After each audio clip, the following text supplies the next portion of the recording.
ముఖ్యమంత్రి చంద్రబాబు చేసేదే చెబుతారు, చెప్పిందే చేస్తారని అనంతపురం అర్బన్ ఎమ్మెల్యే దగ్గుపాటి ప్రసాద్ అన్నారు. అర్బన్ టీడీపీ కార్యాలయంలో ఆయన సీఎంఆర్ఎఫ్ చెక్కులు పంపిణీ చేశారు.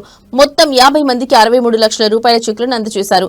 కష్ట సమయంలో ఆదుకున్నారని లబ్ధిదారులు ఎమ్మెల్యే దగ్గుపాటికి ప్రత్యేకంగా కృతజ్ఞతలు తెలిపారు.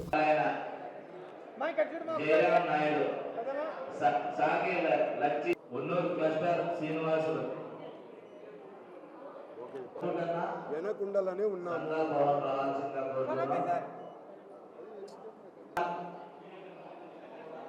బిఎన్ఎన్ మూర్తి ఎక్కడికి పోవద్దమ్మా.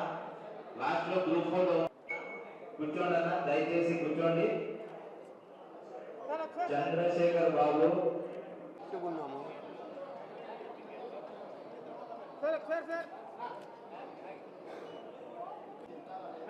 జక్క రమాదేవి ఉన్నూరు చేపలారి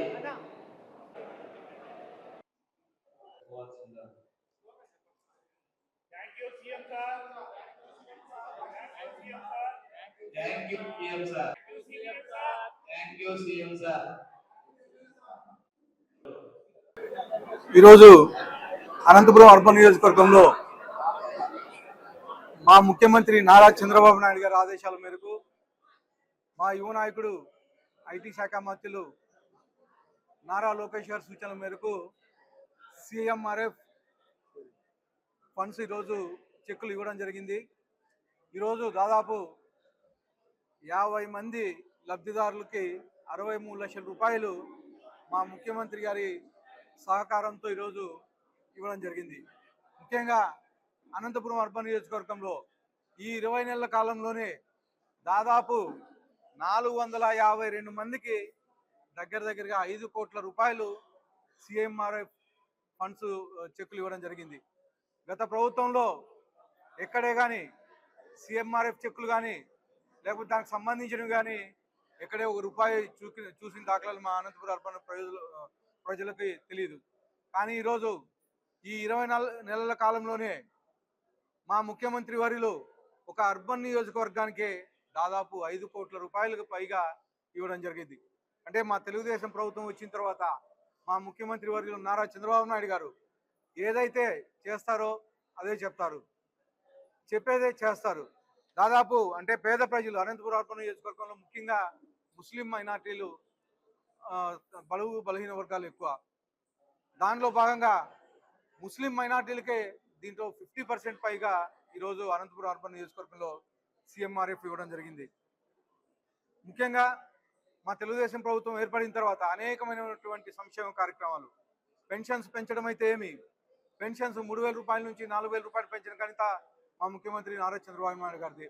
అలాగే పూర్తి బెడ్డోళ్ళకి 15,000 రూపాయలు, అలాగే వికలాంగులకి 6,000 రూపాయలు, అలాగే మామూలుగా మెడికల్ తీసుకునే వాళ్ళకి 10,000 రూపాయలు పెంచిన ఘనత కానీ మా తెలుగుదేశం ప్రభుత్వం ఉంది. అలాగే మా ముఖ్యమంత్రి నారా చంద్రబాబు నాయుడు గారి దేశంలో ఎక్కడా లేనటువంటి విధంగా ఈరోజు పెన్షన్స్ ఇవ్వడం ఆంధ్రప్రదేశ్లో జరుగుతూ ఉంది. అలాగే ల్యాండ్ టైటిల్ యాక్ట్ రద్దు చేయడం అయితే అలాగే అన్నా క్యాంటీన్లు, గత ప్రభుత్వం అన్నా క్యాంటీన్లు మూపించేస్తే మళ్ళీ మా తెలుగుదేశం ప్రభుత్వం వచ్చిన తర్వాత పేద ప్రజల కోసం, స్టూడెంట్స్ ఎక్కడైనా ఇబ్బంది పడుతున్నారనే ఉద్దేశంతో దాదాపు 205 క్యాంటీన్లు ఓపెన్ చేపించి మళ్ళీ కేవలం 5 రూపాయలకే ఈరోజు 3 పూట్ల భోజనం ఏర్పాటు చేసే ఘనత మా ముఖ్యమంత్రి నారా చంద్రబాబు నాయుడు అని చెప్పేసి తెలియజేస్తాను. అలాగే దీపం పథకం అయితే 3 సిలిండర్లు ఫ్రీగా ఇస్తున్నాం. అలాగే రైతు భరోసా దాదాపు 20,000 రూపాయలు రైతు భరోసా ఈరోజు అన్నదాత సుఖీభవ కింద ఇవ్వడం జరుగుతుంది. అలాగే 2 విడతలుగా ఆల్రెడీ అన్నదాత సుఖీభవ కింద రైతుల అకౌంట్లు కానీ జమ చేసాం. ఇంకొక విడత పెండింగ్ ఉంది, అది కానీ మార్చి లోపల కానీ ఇంకో విడత కానీ ఇచ్చేస్తామని చెప్పేసి తెలియజేస్తూ, అలాగే ఈ 20 నెలల కాలంలోనే అనేకమైనటువంటి ఇండస్ట్రీస్ అయితే ప్రపంచం మొత్తం మన వైపు చూసే విధంగా గూగుల్ సంస్థ ఈరోజు విశాఖపట్నంలో రాబోతోంది. అలాగే మన అనంతపురం జిల్లా తీసుకుంటే హార్టికల్చర్ హబ్గా తయారు చేశారు. ముఖ్యంగా అందరి నీవా కాలను వెడల్పు చేసి కేవలం 100 రోజుల లోపలనే వెడల్పు చేసి ఈరోజు కెపాసిటీ ఇంతకుముందు 18,000 క్యూసెక్లు మాత్రమే వచ్చేది.